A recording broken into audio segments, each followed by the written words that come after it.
Jugar con una tango es algo mucho más difícil de lo que a primera vista se podría suponer. De Eduardo Sacheri. Tal vez para los grandes, con esa facilidad que tienen para las simplificaciones abusivas, los dos barrios eran uno solo. Tal vez para los grandes, con su indolencia, su falta de perspectiva, su desatención por los detalles esenciales, la cuadra nuestra, la ochava de nuestras felonias, formaba con las manzanas de alrededor un único barrio. Pero para nosotros, con la claridad diáfana que tienen las cosas cuando uno es chico, los barrios eran dos, el nuestro y el de ellos, esos pibes que vivían a la vuelta. El nuestro eran 4 cuadras, dos por calle y dos por la otra. El barrio era una cruz perfecta que formaban esas veredas simétricas y nuestras, absolutamente nuestras. A la vuelta estaban ellos, pero a la vuelta. Y eso era muy lejos. Tan lejos que ese era el barrio de ellos. Cuando teníamos 8, 9 a lo sumo, la autonomía de nuestro vuelo aventurero era escasa. Las madres exigían todavía la molesta condición de poder vernos al asomarse a la vereda. De modo que la vuelta, o sea el mundo, el universo, quedaba todavía prohibitivamente lejos. Pero a los 11, a los 12, las madres ya empiezan a resignarse a salir a la vereda y a no vernos, a confiar en el Espíritu Santo, a aceptar el dolor y la angustia que sabemos a la vuelta, o a la vuelta de la vuelta, o vaya a saber dónde. Como mucho pueden exigir el retorno a la hora de la leche, a más tardar. Pero no pueden pretender, Dios nos libre, que uno siga en la vereda propia, o en la cuadra de casa, habiendo tanto mundo más allá esperándonos. Cuando uno tiene 8 o tiene 9, vaya y pase. Pero a los 11, la cosa cambia, y cambia para siempre. En una de esas recorridas, bicicleta mediante, ahí nomás de nuestro propio mundo, aparecieron ellos. Estaban sentados en la vereda, contra una de esas casas que eran las de ellos, dejando pasar la vida. Eran 6 o 7, como nosotros. Se repartían el fondo de una botella de agua. Se veían sudados y sedientos. En la calle perduraban los cascotes de los arcos. Evidentemente, acababan de jugar al fútbol. El ser humano es un bicho dado al desafío, a la competencia. Supongo que fue por eso que alguno de nosotros, alguno de los más osados y pendencieros, seguro que no fui yo, siempre tan tímido, frenó la bici, apoyó un pie en el cordón y se los quedó mirando. Los demás lo habremos imitado, obedeciendo a ese reflejo solidario que en la niñez funciona a la perfección y que con los años se va tristemente anquilosando. Primero habrán sido unas preguntas tiradas al voleo y contestadas con evasivas. Que de dónde eran, que de dónde éramos. Que cuántos eran en su barrio, que cuántos en el nuestro. Que de qué cuadro éramos hinchas, de que qué cuadro eran ellos.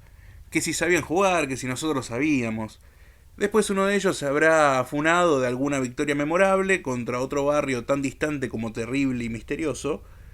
Algún lenguaraz de los nuestros habrá replicado con una hazaña aún más espeluznante. Habrá habido un cruce de miradas, alguna seña solo perceptible para entendidos, y el desafío habría partido por fin de uno de los frentes, así como una lanza en llamas, clavada entre la tribu rival y belicosa. Ellos se miraron con cara de experimentados, de gente ducha en estos temas. Acordaron la fecha como dudando, como dando a entender que eran tipos muy ocupados. Supongo que enroscados en sus propias mentiras y en sus perspectivas alucinaciones, no notaron el temblor de alguna de nuestras voces, la cara de pánico de los más chicos, la mirada urgente de los menos osados. Ellos pusieron una sola condición.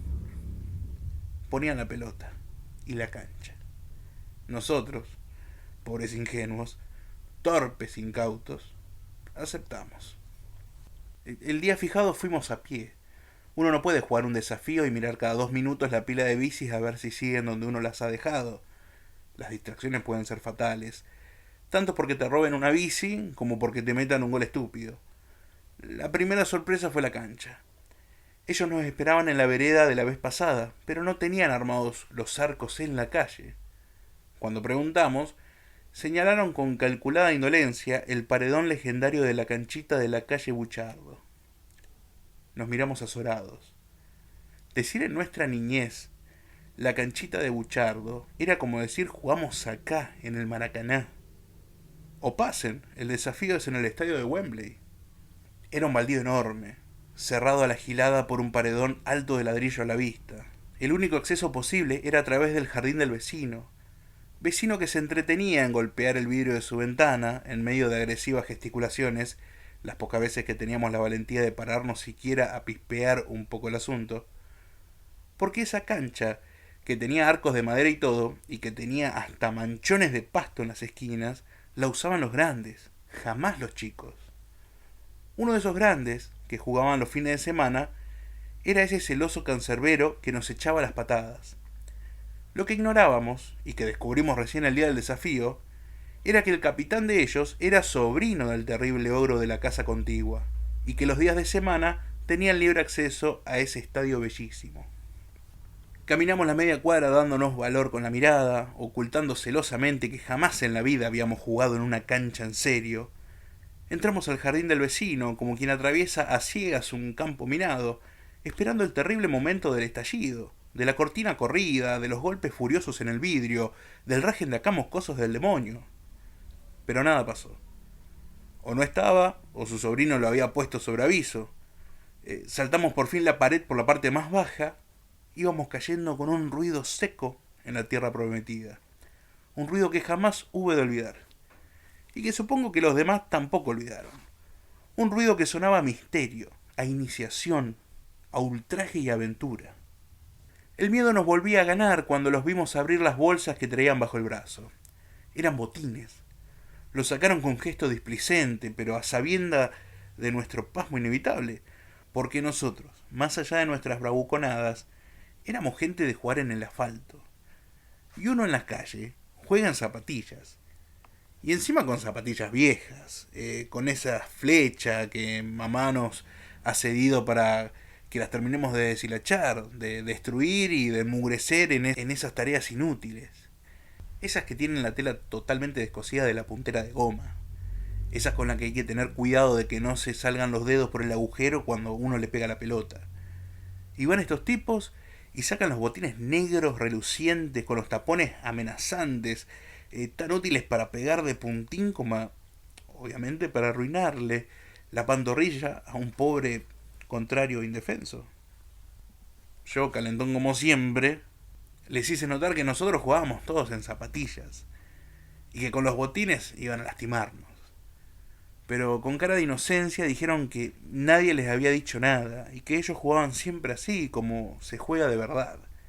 Y que lo del otro día en la calle había sido un entrenamiento. Con la sensación de ser un cavernícola analfabeto, me callé la boca y me volví hacia los míos, buscando algo de confianza. Pero todos estaban demasiado asustados. Lo peor vino después. Traían la pelota en una bolsa grande de casa tía. Era una bolsa enorme, blanca, y no se veía nada dentro. La llevaba un gordito pecoso y flequilludo. Con gesto grandilocuente la levantaron, la tomaron por abajo y soltaron las manijas. La bolsa se inclinó, abrió su boca misteriosa y escupió una pelota tango. Aquello era demasiado. La cancha de tierra con arcos de madera vaya y pase. Eso de los rivales provistos de botines ya era todo un riesgo. Pero una tango original, que picó 3 veces hasta quedar mansita en el mediocampo, eso era inaceptable. Nosotros que jugábamos con una número 5 chiquita, de gajos alargados blancos y negros, que tendía más al óvalo que a la esfera, que picaba para el demonio, a la que había que engrasar primorosamente con la grasa sobrante del churrasco. Habíamos visto la tango por la tele, en el Mundial 78, y después en la vidriera de la proveeduría deportiva. Pero en nuestro barrio, ese era un objeto desconocido. Y van estos tipos y la sacan ahí, como si tal cosa, como si fuera algo de todos los días. Ahí Felipe protestó, que cómo no la tenían el otro día, en la vereda, cuando los vimos la primera vez. El capitán de ellos, Walter creo que se llamaba, Se aproximó con la tango ahí entre las manos y nos habló en un tono peyorativamente didáctico, como si se dirigiera a una manga de infradotados. Nos dijo que, como era evidente, esa pelota tenía un plástico recubriendo el cuero, que hacía imposible su uso en la calle salvo que uno quisiera arruinarla, y que como ellos jugaban siempre en canchas de pasto o de tierra a lo sumo, no se habían imaginado que nosotros pensáramos jugar con una pelota común y corriente. Gustavo tuvo entonces el tino de esconder la nuestra. Ahí miserable esa pelota, ahí debajo de una campera. Nosotros nos quedamos mirándola como tarados. Encima era naranja, debido a que, según transigió en informaciones, el padre del chico se la había traído de Europa, porque era piloto de aerolíneas, y allá la pintaban de naranja para poder jugar en medio de la nieve sin perderla de vista. Cuando empezó el partido, corroboramos con angustia encima, nuestro pálpito que una tango no tenía nada que ver con el resto de las pelotas existentes en el universo. Por empezar, picaba el doble. No conseguíamos bajarla ni a los tiros. Saltaba en cada piedrita de la cancha. Cambiaba de rumbo y nos dejaba pagando. Aparte dolía de lo lindo. A mí me tiraron 2 o 3 pelotazos que me dejaron las manos rotas. Y eso que jugaba con guantes. Unos de lana, ya jubilados del colegio, pero con guantes. El que más sufría era Gustavo, nuestro crack, el que, en lugar de patear de puntín como el resto de nosotros, lo hacía de chanfle o acariciando el balón con el empeine. Al rato de empezar le dolían los pies hasta los tobillos. Esas zapatillas nuestras eran absolutamente inapropiadas para patear semejante cascote. Además estaba el tamaño. Nuestro número 5 era una especie de prima pobre y escuálida que apenas debía superar la mitad de la circunferencia de aquella enormidad anaranjada y con lustrosos vivos negros. Lo dura que sería que Gustavo tuvo la inconsciencia de cabecearla en un centro y quedó medio tarado un buen rato, hasta que se le pasó el mareo. Y hasta me acuerdo que le quedó la frente toda colorada. Lo que más bronca nos daba era que ellos eran tan burros como nosotros. Pero con los botines ponían pata fuerte y nosotros sacábamos el pie por precaución y perdíamos todos los balones divididos. Y con la tango nos tenían a maltraer. No hilvanábamos 2 pases seguidos como la gente. Nos metieron un gol estúpido. Me tiraron un chumbazo a quemarropa y la muñeca me dolió tanto que se me dobló. Para colmo, yo no lograba hacerme a la idea de atajar con palos de verdad, ¿a qué negarlo? Nos iban ganando 1-0 con ese gol mugroso, y en cualquier momento iban a embocarnos otro, eso era seguro. Pero gracias a Dios, y en medio de nuestra adversidad tumultuosa, Adrián tuvo un rapto de inspiración mística. Empezó a los gritos a llamarlo Miguelito, que ya había pegado el estirón y nos llevaba como 2 cabezas. Ese día andaba más caliente que nadie, porque todavía no se acostumbraba a sus nuevas dimensiones, y ese balón endemoniado lo tenía más mareado que de lo común al nuestro. Así que Adrián le habló algo al oído, y el otro sonrió con placer, como sopesando la idea, como peleándola por anticipado, una venganza que se sabe tan justa como inolvidable. Yo desde el arco entendí poco y nada. Hasta me vino un despeje detrás del área de ellos, y Miguel se perfiló para pegarle de zurda. Miguel era con la pelota en los pies y, como ya dije, un poco más espantoso que la mayoría de nosotros. Pero tenía la rara virtud de pegarle con un fierro. La tango venía picando casi mansita, como pidiendo permiso para seguir unos metros. Miguel se afirmó con la derecha, se inclinó levemente y le pegó un chumbazo descomunal. La tango salió como un bólido, como un meteorito en reversa rumbo al cielo. Pasó el paredón, no por el lado de la calle, nuestro arco era el que daba a la vereda, sino por los fondos que daban a la casa vieja y sombría. En los laterales, donde el paredón también era medianera, había un lindo alambrado como de 2 metros de alto, porque estaba cerca de las líneas de la cancha y el riesgo de tirarla afuera era evidente. Pero detrás del arco de ellos, del lado de la casa aquella, quedaban todavía como 30 metros de terreno, lleno de maleza y arbustos y árboles petizos, que hacían suponer que la pelota jamás superaría el límite del predio por ese lado.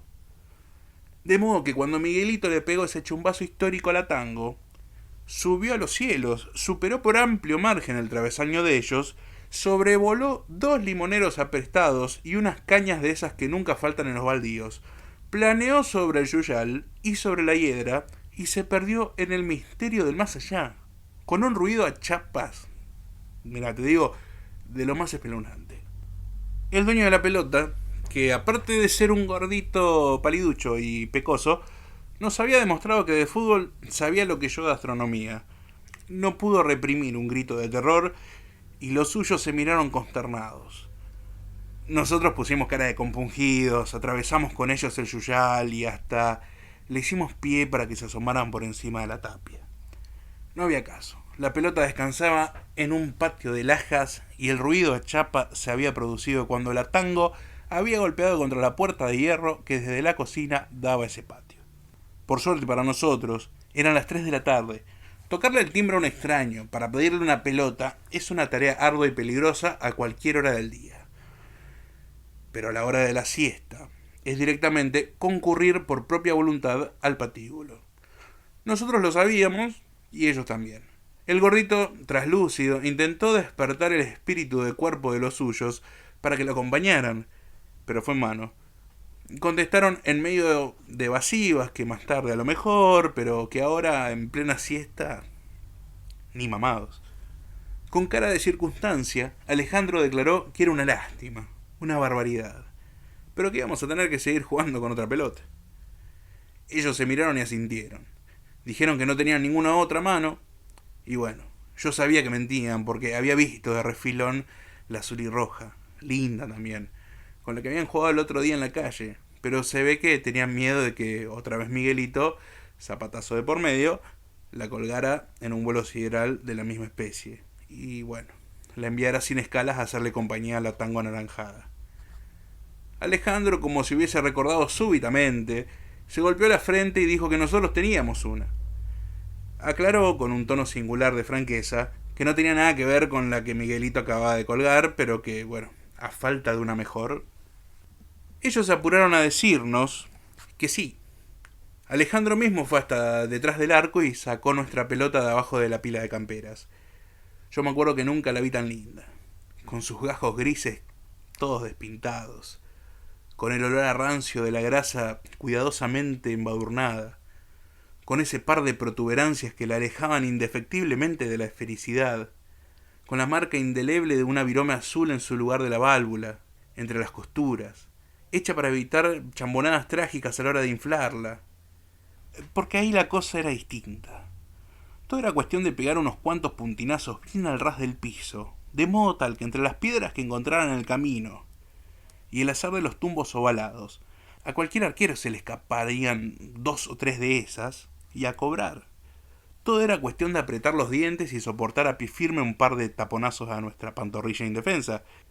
Al fin y al cabo, uno a los 12 tiene que ir aprendiendo a hacerse hombre. Ganamos 3-2. Y fue una fiesta. Sobre todo porque ellos, humillados, nos pidieron la revancha para la semana siguiente. Nosotros pusimos cara de gente ocupada, de tipos abrumados por un montón de compromisos. Quedamos en volver a hablar recién el mes siguiente, porque arguimos estar tapados de desafíos contra los del club argentino, los de la canchita de tienda presente, los del triangular de segunda Rivadavia y otros cotejos tan severos como ineludibles.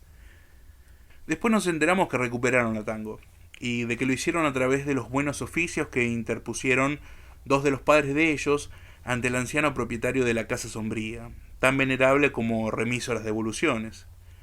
Pese al hallazgo, no nos alarmamos. La revancha sería en el barrio nuestro. Y de locales, la cosa iba a ser en la calle. Y en la calle, con los botines no podés jugar. Aparte, como los palos son 2 cascotes, podés discutir de lo lindo cada pelotazo que pase cerca de los arcos, sobre todo si Miguelito juega de tu lado. Y sobre todo, en la calle, la tango no se usa, porque se arruina.